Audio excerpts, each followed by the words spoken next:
In pre-colonial West Africa, there was a merchant class that controlled the trade of an entire region. These merchants grew wealthy.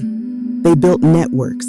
They had influence that rivaled kings, and most of them were women. The Hausa people of West Africa, in what is now Nigeria and Niger, had a merchant culture dominated by women.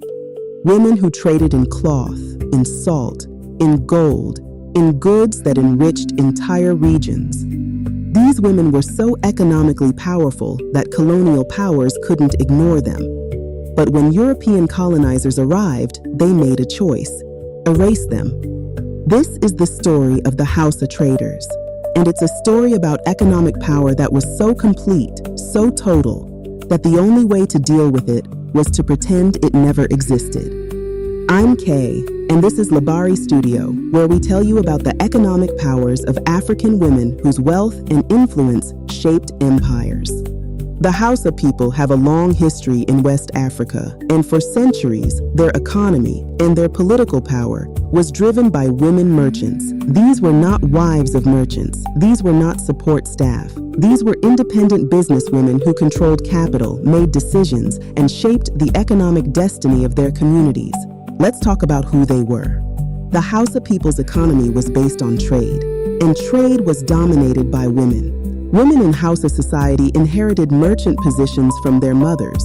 They were trained in commerce from childhood. They learned to negotiate, to assess value, to manage money. By the time a Hausa woman was an adult, she often had capital of her own, money inherited from her mother, money earned through her own trading, and she used that capital to grow her business.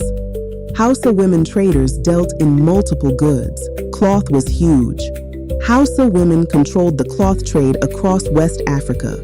They bought cloth, they sold cloth, they made fortunes on cloth. Salt was another major commodity. Salt mines existed in Hausa territory, and women controlled the distribution of salt across the region. Gold passed through Hausa hands, spices, luxury goods, everyday necessities. But more than the goods themselves, what mattered was the network. The Hausa women traders were connected to each other. They shared information. They supported each other's businesses. This wasn't cutthroat competition. This was a system where women helped women succeed. The wealth generated by Hausa women traders gave them power. They could influence which kingdoms were favored with trade.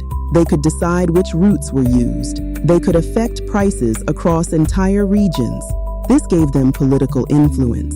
Hausa rulers depended on the wealth generated by female merchants. They couldn't ignore them. They couldn't dismiss them. Some Hausa women traders became advisors to rulers. Some had property that made them wealthy landowners in their own right. Some were so respected that their word was law in their communities. When a Hausa woman merchant said something, people listened, because she had money, and money meant power. How was this possible? How did Hausa culture allow for such female economic power? In Hausa culture, women's economic participation was seen as normal and necessary, not exceptional, not unusual. Women could inherit property, women could own businesses, women could make their own financial decisions. Given that foundation, female merchant power made sense. It was a natural extension of women's economic rights. And it was reinforced by the fact that successful women merchants mentored younger women. The system perpetuated itself. Then came colonization. Colonial powers came to West Africa for trade. They wanted to control the trading networks. They wanted to profit from the commerce. But they found that the trading networks were controlled by Hausa women. This was a problem. Colonial powers were used to dealing with men. They were used to negotiating with male merchants or male rulers. Women as major merchants, women controlling trade routes, women making economic decisions, this didn't fit colonial frameworks. So colonizers made a choice. They would sideline the women merchants. They established colonial trading companies that undercut Hausa women's businesses. They gave preferential treatment to male merchants. they created systems that favored European and male African traders over Hausa women. They wrote colonial records that ignored Hausa women merchants entirely. When they documented the important traders in West Africa, they listed European merchants. They listed male African merchants, but not Hausa women. They told a story that said, in Africa, men did the important work. Women were helpers, wives, mothers. And as colonialism took hold, it became harder for Hausa women merchants to operate. The colonial system wasn't designed for them, and the colonial historical record made sure nobody remembered they existed. What happened when Hausa women merchants were erased? The economic networks they had built fell apart. The mentorship systems broke down. Younger women didn't inherit the knowledge and capital that previous generations had. Hausa women lost economic power. They lost influence. They lost the wealth that generations of merchants had accumulated.